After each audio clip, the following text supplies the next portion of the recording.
Bapak Ibu Saudara, hari ini kita memperingati peristiwa Pentakosta, peristiwa pencurahan Roh Kudus yang ini merupakan suatu keadaan yang sangat spektakuler yang terjadi pada saat itu. Ketika Tuhan Yesus sudah naik ke sorga, maka ada satu janji Tuhan yang luar biasa besar untuk para murid, yaitu ketika dia naik ke sorga, maka dia berkata, setelah aku kembali kepada Bapa, maka Roh Kudus akan turun ke atas kamu. Pentakosta ini ada di perjanjian lama dan ada di perjanjian baru, Bapak Ibu Saudara. Pentakosta itu secara harafiah berasal dari satu kata, itu hari ke-50. Nah, di perjanjian lama, Pentakosta itu merupakan hari diberikannya hukum Taurat kepada bangsa Israel setelah mereka keluar dari bangsa Mesir. Tetapi di perjanjian baru, bukan hukum lagi yang diberikan, tetapi hari ke-50 itu adalah hari di mana Roh Kudus turun, tercurah, mendiami, memperlengkapi, dan membuat kita orang percaya berjalan di dalam terang Kristus. Kalau di perjanjian lama diberikannya hukum Taurat, tetapi di perjanjian baru bukan lagi hukum yang diberikan, tetapi Roh Kudus yang diberikan kepada kita supaya kita sanggup melakukan segala perintah Tuhan, sehingga kita sanggup dan taat melakukan segala apa yang Tuhan mau dalam kehidupan kita. Karena Tuhan tahu kita tidak bisa berjalan melakukan kehendak Bapa tanpa ada Roh Kudus yang menolong kita. Bapak Ibu Saudara, kalau di perjanjian lama, Roh Kudus itu sifatnya sementara. Kalau ada tugas, kalau ada pekerjaan yang Tuhan mau lakukan, maka dia pakai hamba-hambanya. Dan pada saat itu Roh Kudus mengurapi, Bapak Ibu Saudara. Tetapi setelah dia mengurapi, tugasnya selesai, maka Roh Kudus itu kembali. Dia tidak selamanya bisa mendiami hidup manusia, karena pada dasarnya manusia itu penuh dengan dosa, belum ada penebusan. Sehingga selesai tugas, maka yang terjadi apa? Kembali. Tetapi sekarang Bapak Ibu Saudara, kalau zaman dulu hanya sebatas kalau ada tugas, ada utusan dari Allah, maka seseorang akan dipenuhi oleh Roh Kudus, melakukan pekerjaan yang diinginkan Tuhan. Setelah itu dia akan kembali. Tetapi sekarang Anda, Bapak Ibu Saudara dan saya, luar biasa. Roh Kudus tidak naik turun dalam kehidupan kita, tetapi Roh Kudus mendiami kehidupan kita. Roh Kudus mendiami orang percaya sampai selama-lamanya. Semalam saya katakan, kenapa kita perlu Roh Kudus, Bapak Ibu Saudara? Karena saya bilang begini, semua orang Kristen, bahkan di luar orang Kristen pun, punya tujuan akhir hidup. Kalau mungkin saya tanyakan kepada kita, setelah mati nanti mau ngapain? Pertanyaannya pasti sama, jawabannya pasti sama. Mau masuk surga. Siapa yang gak mau masuk surga? Semua pengen masuk surga. Tapi saya mau tanya kepada Bapak Ibu, yang nuntun engkau sampai ke surga, apakah sudah tepat? Kalau sampai saat ini kita izinkan kita dituntun oleh iblis, maka saya janji kepada Bapak Ibu, Bapak Ibu Saudara tidak akan sampai ke surga, tapi Bapak Ibu Saudara akan sampai ke neraka. Tapi kalau kita izinkan kita alami kuasa curahan Roh Kudus dalam hidup kita, Roh Kudus menjadi penuntun hidup kita, maka Roh Kudus akan menuntun kita sampai akhir ke dalam janji Bapa, ke dalam kerajaan Bapa, ke dalam kerajaan sorga bersama-sama dengan Tuhan Yesus Kristus. Makanya momen seperti ini adalah momen kita kilas balik kembali. Kita minta, Bapa, izinkan Roh Kudus menuntun hidup saya. Bapa, izinkan Roh Kudus memenuhi hidup saya. Sebab apa? Sebab saya gak bisa jalan sendiri tanpa Roh-Mu. 2 hari yang lalu Bapak Ibu Saudara, saya keluar kota. Benar saya punya tujuan. Saya punya tujuan Bapak Ibu Saudara. Saya tujuannya mau kemana. Tetapi ketika penuntun saya tidak tepat, maka saya muter-muter Bapak Ibu Saudara. Begitu juga Bapak Ibu Saudara, kalau punya tujuan memang, tetapi kalau penuntunmu tidak tepat, maka engkau akan dibuat muter-muter dan tidak akan pernah sampai. Siapa yang mau sampai pada tujuan akhir? Angkat tangan semua. Amin. Kita mau semua mencapai tujuan akhir. Yang bisa menuntun kita, membawa kita ke dalam janji Bapa. Siapa? Roh Kudus. Bapak Saudara, ini janji Tuhan. Dia katakan begini, Roh Kudus itu selama-lamanya ada di dalam diri manusia. Pertanyaannya Bapak Saudara, kenapa kita jarang mendengar suara Roh Kudus? Kenapa kita tidak pernah merasakan Roh Kudus tuntun hidup kita? Satu kesalahan di awal adalah kita biarkan diri kita tidak melakukan apa yang dikehendaki Roh Kudus. Satu yang saya percaya Bapak Ibu Saudara, dan saya tahu Bapak Ibu Saudara semua sudah mengalami. Ketika Roh Kudus sudah mulai menuntun hidupmu, maka ada rasa tidak nyaman ketika engkau berbuat dosa. Amin. Dan pada saat engkau ditegur oleh Roh Kudus dan engkau dengarkan, maka Roh Kudus itu semakin hari akan semakin berkuasa di dalam kehidupan kita. Tetapi pada saat Roh Kudus berbicara dan kita abaikan, kita tolak, maka yang terjadi apa? Suara Roh Kudus itu makin lama makin samar-samar, makin samar-samar dan hampir tidak terdengar lagi. Untuk itu kalau saat ini, kalau Roh Kudus ingatkan kita, jangan abaikan Bapak Ibu Saudara. Saya pernah setel alarm jam 4. Saya setel alarm jam 4. Tapi karena kecapean, tangan saya cepat untuk reject alarmnya. Dan alhasil saya bangun jam 6 lewat. Jangan coba-coba matikan alarm Roh Kudus dalam hidupmu. Kalau tidak, kamu akan kebablasan. Tapi kalau Roh Kudus intim dalam hidup kita, maka sedikit ada yang belok dari hidup kita, dia ingatkan, hei salah.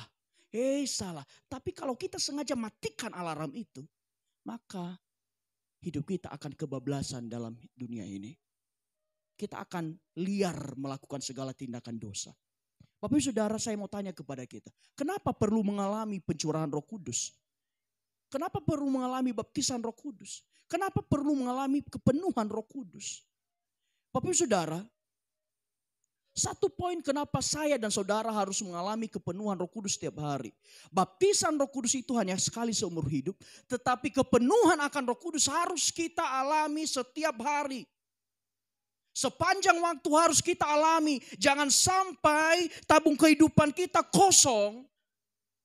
Tetapi yang terjadi adalah biarkanlah hidup kita semakin hari semakin dipenuhi Roh Kudus Bapak Saudara. Saya mau kasih tahu Bapak Saudara. Kalau wadah ini kosong, penuh kotoran, penuh dengan air kotor, maka saya umpamakan air bersih itu adalah Roh Kudus. Ketika air bersih mengalir di dalam wadah ini, maka air kotor yang ada di dalam juga lama-lama akan bersih. Tetapi kalau tidak dialiri oleh air bersih sama sekali, maka air kotor di dalam akan tetap kotor. Begitu juga hidup kita. Hidup kita ini rentan terhadap dosa.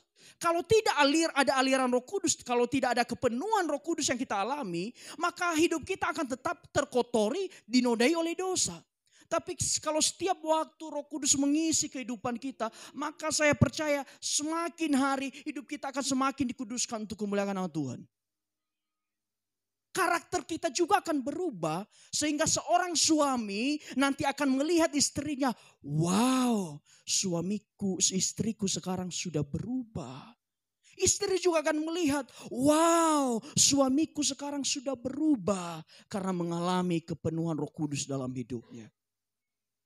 Makanya tidak ada orang yang tidak berubah kalau Roh Kudus sudah menjamah hidupnya sampai berkelimpahan. Amin. Saya pernah bilang ke jemaat Bapak Ibu Saudara, begini.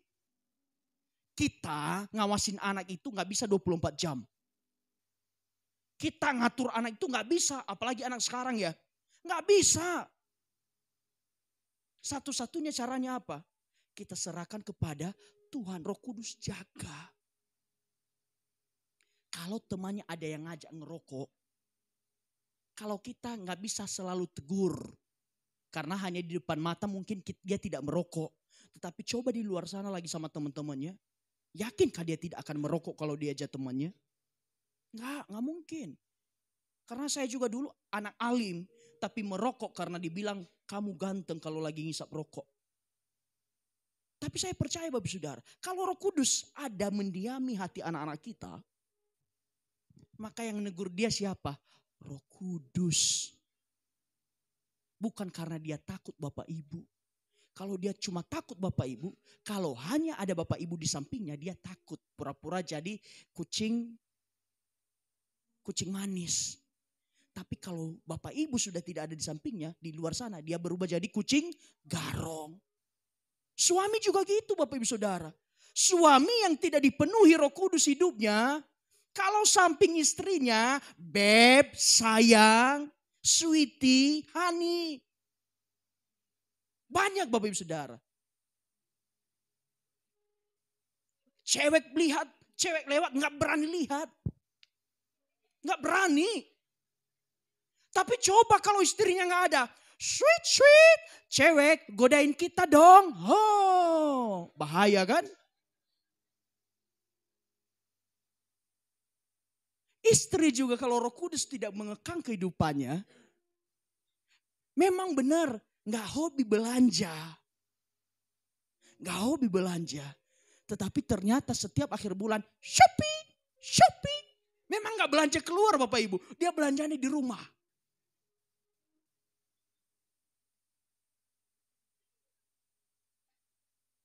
Tapi saya percaya kalau ada Roh Kudus memenuhi kehidupan kita, maka dia akan mengekang kehidupan kita supaya tidak kebablasan. Amin. Makanya alami kepenuhan Roh Kudus, karena hanya Roh Kudus yang bisa menuntun kita sampai kepada akhir. Karena saya mau kasih tahu kepada Bapak Saudara, ada satu oknum yang tidak senang, namanya iblis, yang berusaha menghalangi, membelokkan tujuan hidupmu untuk sampai kepada janji Bapa. Bapak Ibu Saudara, kenapa saya dan saudara harus dibaptis, harus mengalami kepenuhan Roh Kudus? Karena saya dan saudara harus dilahirkan kembali. Kita dilahirkan dari tubuh yang penuh dosa. Itu gak bisa dibantah. Kita baru lahir aja, uek aja sudah bawa banyak beban dosa, dosa keturunan. Masih oek sudah banyak dosa. Di Yohanes 3:5-6 dikatakan begini, kepada Nikodemus dia berkata, jawab Yesus, aku berkata kepadamu, sesungguhnya jika seseorang tidak dilahirkan dari air dan roh, ia tidak dapat masuk ke dalam kerajaan Allah. Bapak Saudara, ingat baik-baik. Tidak dilahirkan dari air dan roh, ia tidak akan masuk ke dalam kerajaan Allah. Apa yang dilahirkan dari daging adalah daging, dan apa yang dilahirkan dari roh adalah roh. Bapak Saudara, kalau kita tidak dilahirkan kembali, kita tidak terima Kristus sebagai juru selamat, maka sudah pasti kita binasa. Kita sudah pasti tidak akan masuk ke dalam kerajaan Allah. Kita sudah pasti tidak akan bersama-sama dengan Tuhan Yesus di sorga. Karena firman ini mengatakan kepada kita. Makanya ketika kita sudah mengaku, saya percaya Yesus sebagai Tuhan dan Juru Selamat saya, maka tindakan pertama kita sebagai tanda pertobatan harus dilahirkan dari air. Engkau harus memberikan dirimu dibaptis. Dirimu harus dibasuh dari segala pelanggaran dan dosa-dosamu.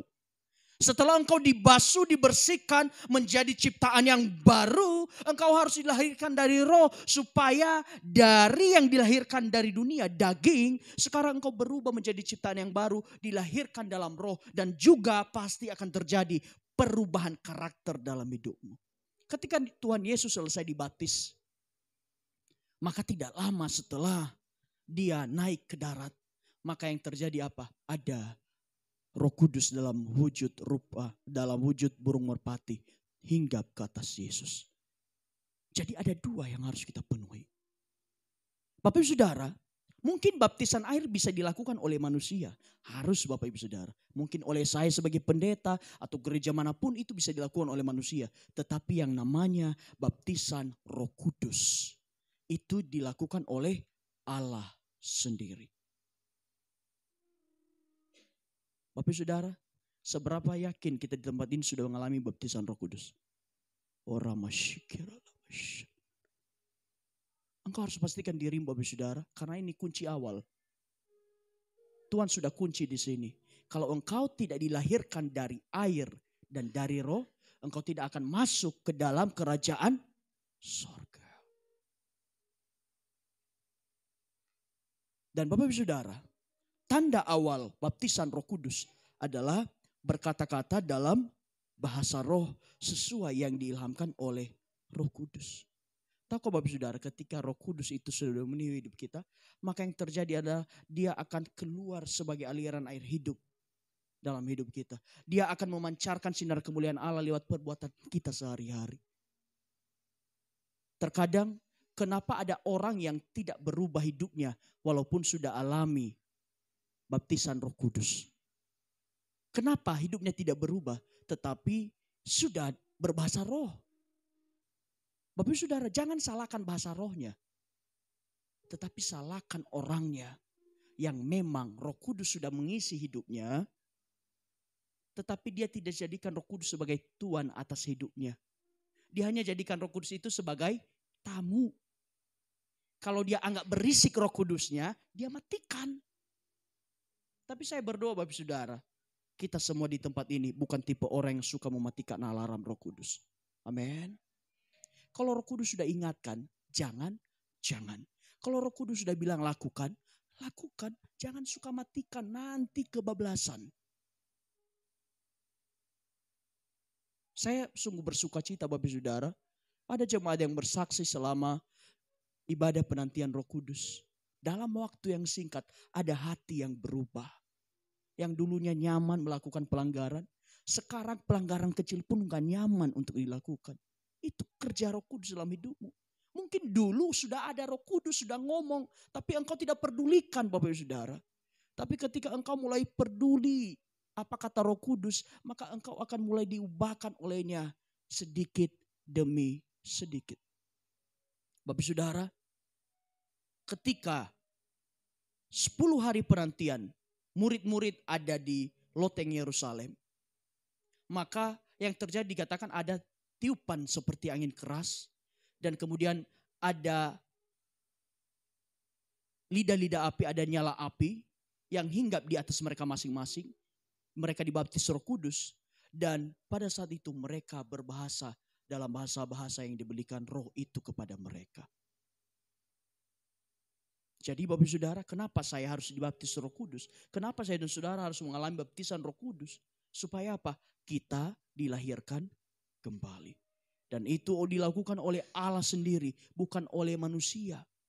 Nanti setelah kita ibadah, mungkin setelah sesi firman, akan ada kita menyembah bersama-sama. Mungkin Bapak Ibu Saudara yang belum mengalami baptisan Roh Kudus, belum mengalami pencurahan Roh Kudus, saat itu nanti Anda akan mengalami. Bukan saya yang membuat itu, tetapi siapa?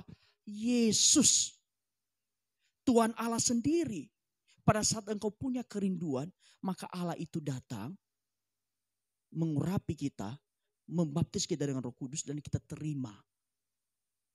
Oleh karena itu satu kuncinya, memiliki kerinduan, jangan keraskan hati. Amin. Kedua, kenapa saya harus dibaptis oleh Roh Kudus, dipenuhi oleh Roh Kudus? Kedua, untuk memulihkan. Di 2 Timotius 1 ayat 7 katakan gini, sebab Allah memberikan kepada kita bukan roh ketakutan, melainkan roh yang membangkitkan kekuatan, kasih dan ketertiban. Saat kita berada di dalam dosa, hidup kita yang lama, maka seringkali ada yang menuduh kita, kamu gak pantas ke gereja, kamu gak layak ke gereja, kamu itu orang berdosa. Yang ada apa? Tuduhan-tuduhan. Lah itulah hobinya iblis, menuduh Bapak Ibu Saudara, mendakwa Bapak Ibu Saudara supaya gak pernah berani melangkah untuk datang kepada Tuhan. Tetapi setelah kita memutuskan saya terima Yesus sebagai Tuhan dan Juru Selamat, kita dibaptis, maka tidak ada lagi halangan itu. Segala tuduhan itu dipatahkan dalam nama Yesus. Sehingga engkau dengan percaya diri, engkau berjalan memberikan hidupmu untuk diubahkan oleh Tuhan. Maka yang terjadi apa? Ada gambar gambar diri Allah dipulihkan dalam diri manusia. Bapak Ibu Saudara, ketika manusia jatuh ke dalam dosa, maka hal yang terjadi adalah gambar diri Allah rusak terhadap diri manusia. Sehingga gambarnya rusak, maka kelakuannya juga rusak. Coba Bapak Ibu Saudara kalau ngaca di cermin yang sudah terpecah belah. Saya percaya Bapak Ibu, tujuannya mau kasih alis di sini, tapi karena kacanya rusak akhirnya naruhnya di sini. Coba berkaca di kaca yang rusak. Coba bercermin, coba Anda rias wajah di cermin yang sudah pecah belah. Pasti juga mukamu hancur pecah belah. Tapi kalau engkau bercermin di cermin yang utuh, engkau bisa tahu, oh ini kurang. Oh ini kurang tebal. Kalau di cermin yang rusak pasti nggak bisa.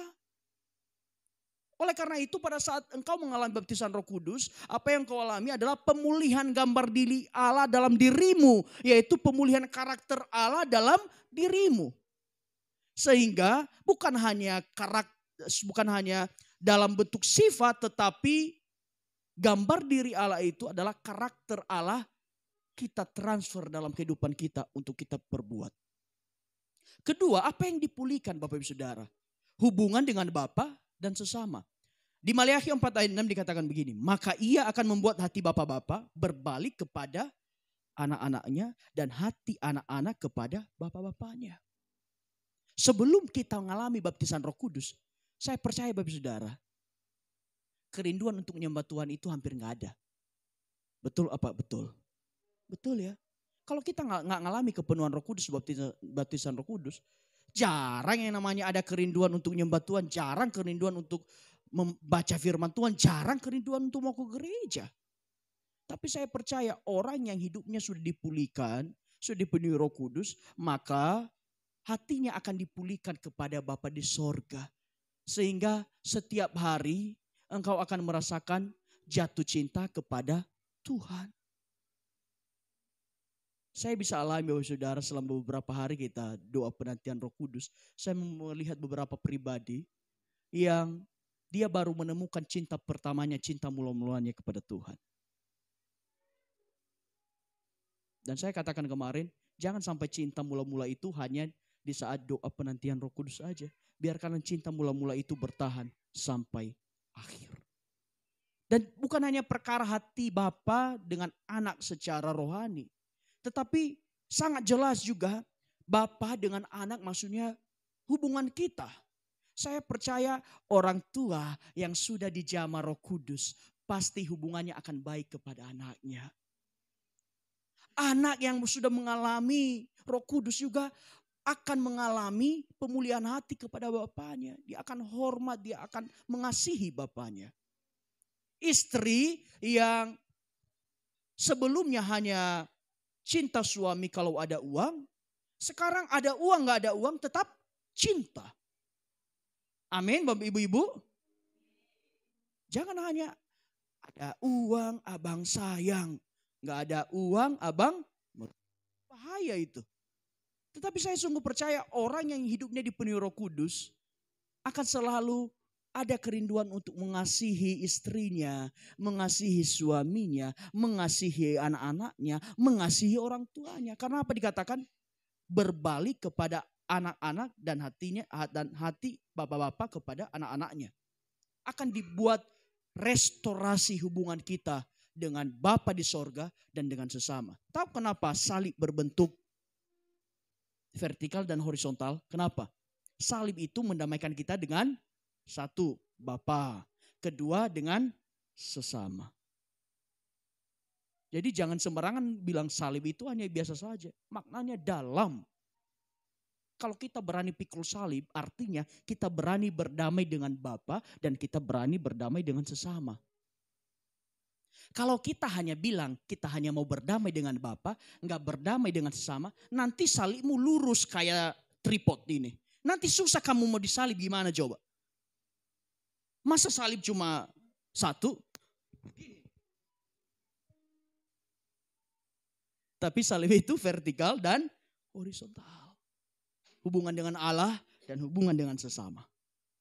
Dipulihkan. Itulah yang Tuhan kerjakan di kayu salib. Untuk memulihkan hubungan itu. Dan ketiga, kenapa saya dan saudara harus mengalami baptisan Roh Kudus? 2 poin ini berperkara tentang kita pribadi. Tetapi ketiga ini adalah memberi kuasa. Baptisan Roh Kudus itu gak selesai dia mengubah hidup kita. Tapi setelah hidup kita diubahkan, kita diberikan kuasa, kita diberikan otoritas. Sehingga saya sungguh percaya orang yang mengalami kepenuhan Roh Kudus tidak ada dalam kamusnya takut setan. Karena kita punya satu nama di atas segala nama, yaitu Yesus Kristus. Bapak Ibu Saudara, Anda punya nama yang hebat. Anda nggak perlu hafal mantra ini, mantra itu. Tapi Anda satu punya nama yang luar biasa. Ada setan, tinggal usir dalam nama Yesus. Ada yang kerasukan dalam nama Yesus. Ada yang sakit dalam nama Yesus. Ada yang gak punya uang dalam nama Yesus. Kerja maksudnya. Bukan dalam nama Yesus langsung punya duit ya. Dalam nama Yesus kau kerja gitu. Ya. Ditengking malasnya. Dalam nama Yesus kau tidak malas lagi. Kerja sana, punya uang. Bapak Saudara, Kisah Para Rasul 1 ayat 8 dikatakan begini. Tapi kamu akan menerima kuasa kalau, lihat baik-baik. Kamu akan menerima kuasa tetapi ada syaratnya. Kalau Roh Kudus turun ke atas kamu. Siapa yang mau terima kuasa? Haleluya. Bapak Ibu Saudara, malam ini Anda harus alami Roh Kudus. Amin. Sehingga di rumahmu kalau ada yang masih gerak-gerak kursinya. Hei, setan iblis saya yang punya rumah, keluar.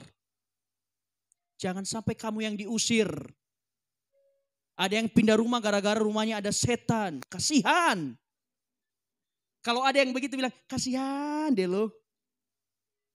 Tapi Anda yang harus berkuasa. Ini rumah saya, ini rumah yang didiami oleh Roh Kudus. Setan iblis keluar sana. Karena apa? Kamu bisa ngomong gitu karena punya kuasa.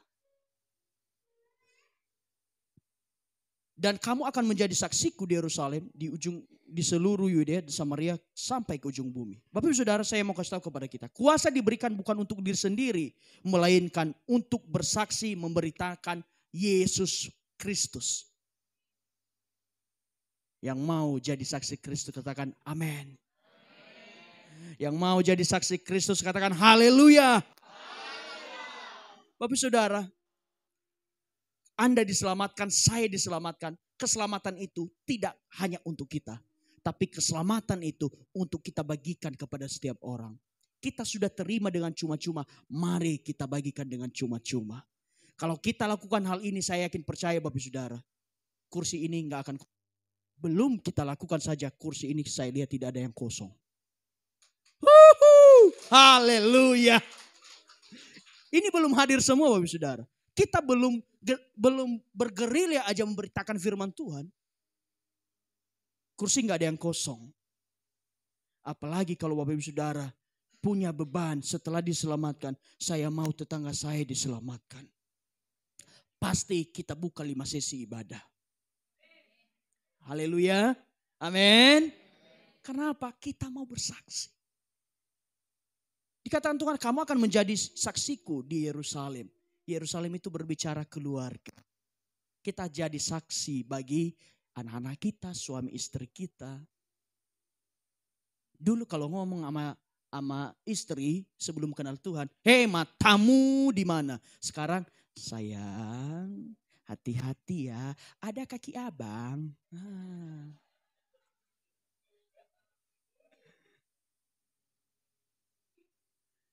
Dulu sebelum bertobat kenal Yesus,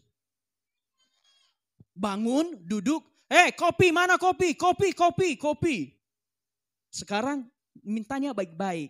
Mama, sibuk nggak? Kalau nggak sibuk, boleh dong minta kopi. Istri pun suka cita. Oh, lagi nggak sibuk, Bapak. Tunggu 3 jam ya. Haleluya.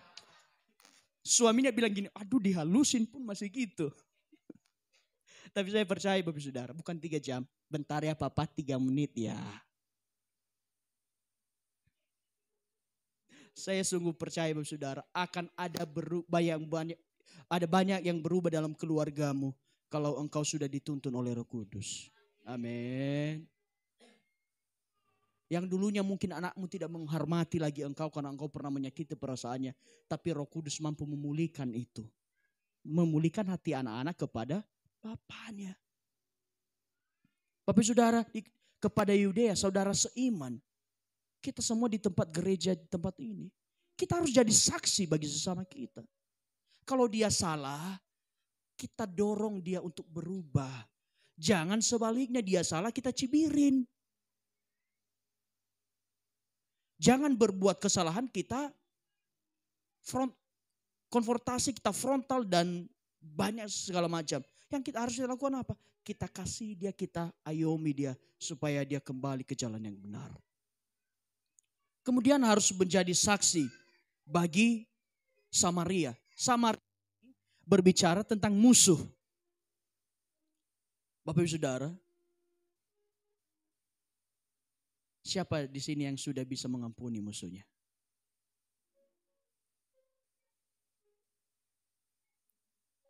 Halo. Silakan turun tangan. Masih 50%, masih proses. Bapak Ibu Saudara, Tuhan mengatakan engkau harus jadi saksi kepada musuhmu. Akan ada saatnya engkau tetap terus disakiti dan engkau tetap mengampuni. Sampai orang menyakitimu akan capek dan berkata, ini orang bukan orang Kristen sembarangan. Udah saya sakiti berkali-kali tapi tetap diam. Lewat cara hidupmu engkau sudah jadi saksi. Dan suatu saat engkau bisa mengubahkan hidupnya tanpa engkau berkhotbah. Bapak Saudara, khotbah yang paling ampuh itu apa? Jadi surat terbuka. Engkau nggak perlu datang khotbahi orang, bertobat, Yesus sudah dekat. Tidak, tapi tunjukkan bahwa keluargamu keluarga Kristen yang sungguh-sungguh diubahkan Roh Kudus. Sehingga tetangga lihat, ternyata keluarga Kristen beda dari yang lain. Saya mau seperti dia, saya mau kenal Tuhannya siapa. Jadi Bapak Ibu Saudara, bahkan kepada musuh kita pun, jadilah berkat untuk dia. Berdoalah untuk musuhmu. Amin. Tapi jangan doanya begini. Tuhan, saya berdoa untuk si C. Dia terus-terusan menyakiti saya. Buat dia semakin dekat kepadamu Tuhan. Supaya segera kembali. Siapa yang punya doa itu Bapak Saudara? Tuhan, saya tahu engkau mengasihi musuh saya. Cepat-cepat suruh dia berangkat Tuhan. Tetapi kalau engkau sudah punya Roh Kudus dalam hidupmu, Bapak Ibu ini saya praktekkan. Saya praktekkan. Dalam nama Yesus ini saya praktekkan. Kalau ada orang yang tidak senang kepada saya akan doakan kembali. Tuhan, berkati hidupnya, ubahkan hidupnya, berkati dia berlimpah-limpah. Jawab doanya. Orang yang punya Roh Kudus hanya punya kamus berkat dalam hidupnya. Tidak ada kamus kutuk. Yang setuju katakan amin. Amin. Bapak Saudara, kenapa kita harus bersaksi? Karena lewat kesaksian kita, orang mengenal Kristus dan iblis dikalahkan. Di Wahyu 12 ayat 11 dikatakan gini. Dan mereka mengalahkan dia pertama oleh darah anak domba Allah. Oleh pengorbanan Kristus. Terus yang kedua dan oleh perkataan kesaksian mereka. Jadi kalau Bapak bersaksi tentang kebaikan Tuhan, Anda sedang mengalahkan iblis. Kalau Anda bersaksi tentang kebaikan Tuhan, ada yang ketar-ketir siapa? Iblis. Sehingga iblis itu berusaha membuat kita bungkam untuk bersaksi Bapak Saudara. Jadi kalau Roh Kudus sudah gerakan hatimu untuk bersaksi, bersaksilah. Amin. Bersaksilah. Karena saat engkau bersaksi, ada iblis yang dikalahkan. Dan ada jiwa yang diselamatkan bagi kemuliaan nama Tuhan. Amin. Nah, keempat Bapak Saudara, kenapa saya dan saudara harus mengalami baptisan Roh Kudus? Setelah kita sudah dilahirkan, dipulihkan, diberi kuasa, dan terakhir kita diutus. Diutus untuk memuridkan.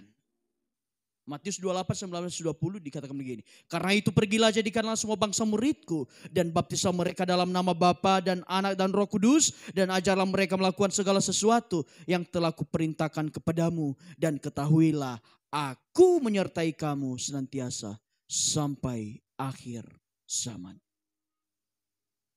Tetapi Bapak Ibu Saudara, kita diberi tugas untuk memuridkan. Jadi memberitakan firman Tuhan itu bukan hanya tugas pendeta. Yang setuju katakan amin. Katakan, memberitakan Kristus adalah tugas saya. Menyelamatkan yang terhilang adalah tugas saya. Memberitakan firman Allah adalah tugas saya. Dan saya harus melakukan itu dengan segera. Haleluya. Bapak Saudara, tugas itu bukan hanya tugas saya sebagai pendeta, sebagai gembala. Tetapi tugas Bapak Ibu karena semua kita sama-sama sudah dimuridkan. Tetapi ada hal penting. Adalah sebelum memuridkan harus dimuridkan terlebih dahulu. Amin. Seperti para murid. Mereka telah selesai dimuridkan oleh Tuhan Yesus baru mereka memuridkan. Jangan baru bertobat, baru dibaptis, belum tahu apa-apa, tapi sudah buka kelas pemuridan. Nanti bahaya, jadilah Kristen progresif. Jadi Bapak Saudara, kita diutus untuk memberitakan firman Allah. Berita sukacita tentang penebusan Kristus. Itu bukan hanya tugas pendeta. Pendeta itu hanyalah jabatan organisasi. Tetapi tugas untuk memberitakan firman Allah adalah tugas kita setiap orang yang percaya. Kita sudah terima dengan cuma-cuma. Beritakan dengan cuma-cuma. Amin. Bapak Saudara, saya mau tanya kepada kita.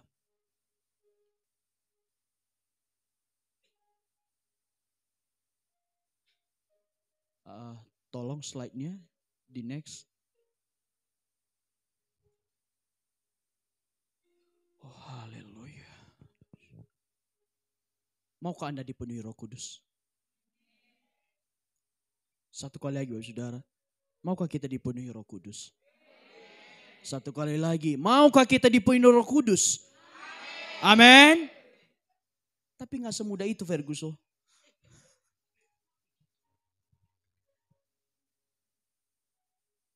Bapak Ibu Saudara, gak semudah itu tapi semudah itu. Satu, apa yang harus kita lakukan supaya kita mengalami kepenuhan Roh Kudus? Pertama, taat melakukan perintah Tuhan.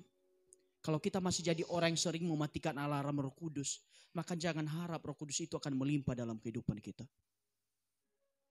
Tapi kalau kita taat, Tuhan pasti curahkan. Karena apa? Di Kisah Para Rasul 1:4 dikatakan begini. Pada suatu hari ketika ia makan bersama-sama dengan mereka, ia melarang mereka. Bapak Ibu Saudara, ada banyak larangan, ada banyak perintah yang Tuhan telah berikan kepada kita. Pertanyaannya, apakah kita melakukan sesuai apa yang diperintahkan Tuhan?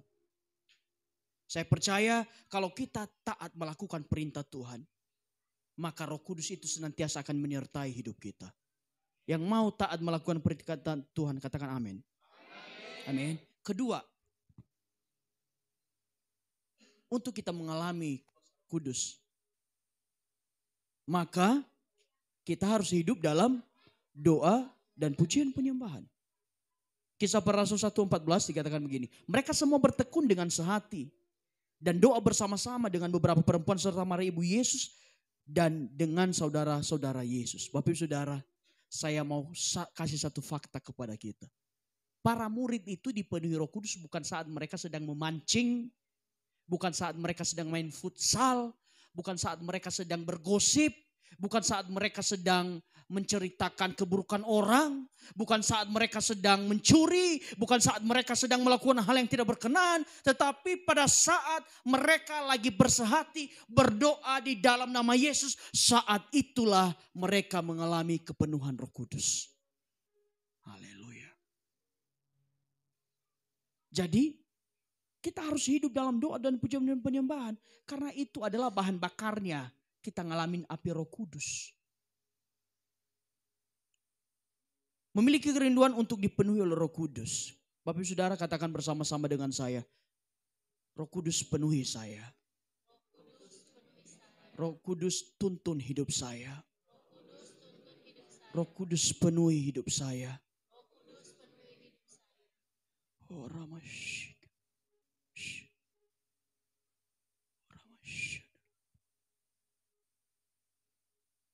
Bapak Ibu Saudara, satu kerinduan Tuhan. Saya dan Bapak Ibu Saudara mengalami kepenuhan Roh Kudus. Supaya hidupmu tidak belok-belok ke jalan yang tidak dikehendaki Tuhan. Karena pada saat engkau senantiasa dipenuhi oleh Roh Kudus, maka hidupmu akan terarah untuk janji Bapa tergenapi dalam hidup.